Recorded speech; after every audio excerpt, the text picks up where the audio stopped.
Hello, I'm sitting with, today, a rhododendron tree. And this is an incredible tree today, and you can't quite see, but it's got lots and lots of pink flowers coming out. You see the pink flowers? It's a beautiful tree. Rhododendron literally means red tree. Rhododendron. So it's quite beautiful, and I'm walking along, and I was just thinking about looking at the trees and looking how they grow and thinking how old nature is, upon the earth, the beauty of the earth. And I was thinking about the ages of man and the age of man that we're in right now, which is kind of this strange material coming into the technological digital age, which doesn't seem to synchronize very much with nature and who we are. And I thought, beyond all this agricultural age, and the industrial age and everything that we've done, coming into where we are now, this strange technology world, which, we're starting to wonder if people are questioning whether people are real or not. And that's weird, isn't it? Is a photograph real? Is it being doctored? Is somebody wrote that book? I was talking about this in my last video about communication. And to me, since I was really young, so this wasn't really here when I was younger. The nature world, the technology world wasn't the way it was now. You didn't have the internet and all that and mobile phones, and I quite liked it actually. But when you walk around, you think the ages of nature, it's just there, isn't it? It doesn't really have ages that we define. For some reason, as human beings, we have to define and put things into categories to make them make sense. Well, that was that bit, and that's that bit. And you might be thinking, well, I thought this was a video about energy, and what you're talking about. Well, the point is that as human beings, we're very linear, and we have to sort of often put things into definitions to make them make sense. I can see that, I can touch it, and therefore it's real, and therefore I know that's quantified. That's a history book. Someone tells me that's the case, that's what was, and therefore I know it's okay now. So that's it. It's proved. That's all right. I'm going to put that away now, and I'm on to the next thing.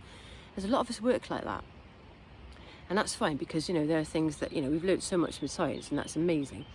There's also this amazing world, which is us as physical beings, but that we are here because of this energetic force that is within us and is within our life.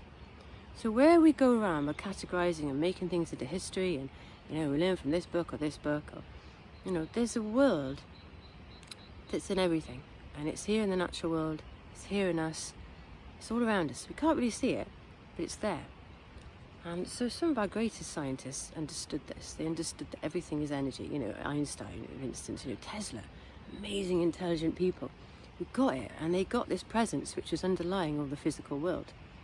The spiritual presence, whatever you want to call that, whether you want to call the noumenal, the phenomenal, or you want to call it the greater presence, the spirit, the supreme creator, that underlies our life. And there's us walking around every day, experience the world through our faces, our senses. We're looking forward all the time, but this presence is kind of at the back of us.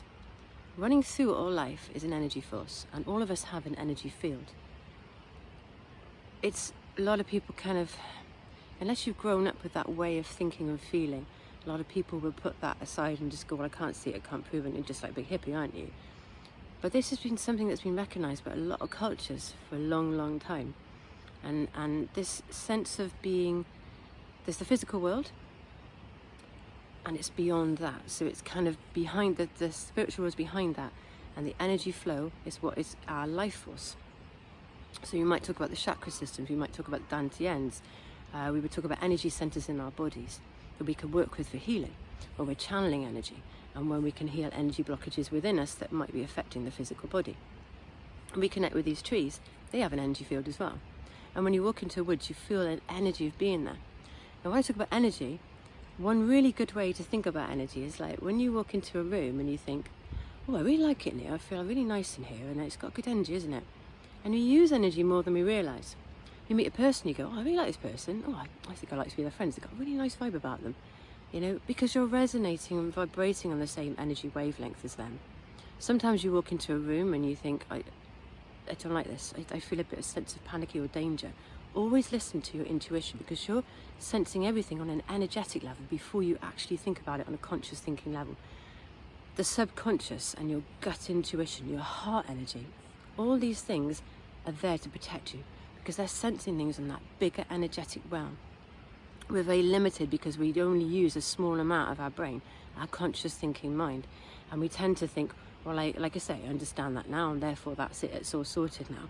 But really, there's this underlying presence, this force, this amazing force that's running through everything, that's guiding us and actually protecting us. So when you come into the presence of somebody and you feel a sense of danger, or you walk down a path and you think, I don't really want to go down that path, I don't know why, always trust that feeling you first had, your heart feeling, your energy sensing, because it's there to guide you and protect you. Same with a job or a relationship. You think, oh, I kind of want to do it. It'd be good to have a job, it'd be good to have a relationship. But you're going, there's something not quite right here. Trust in it, because it will reveal itself to you. Trust your instinct. So what I like about nature, it's not in this kind of age of man or where we think we're progressing or are we civilized. It just exists, and it flows and it grows, and it has its own life cycle. And it teaches us to let go of categorizing everything and being too much in the conscious world.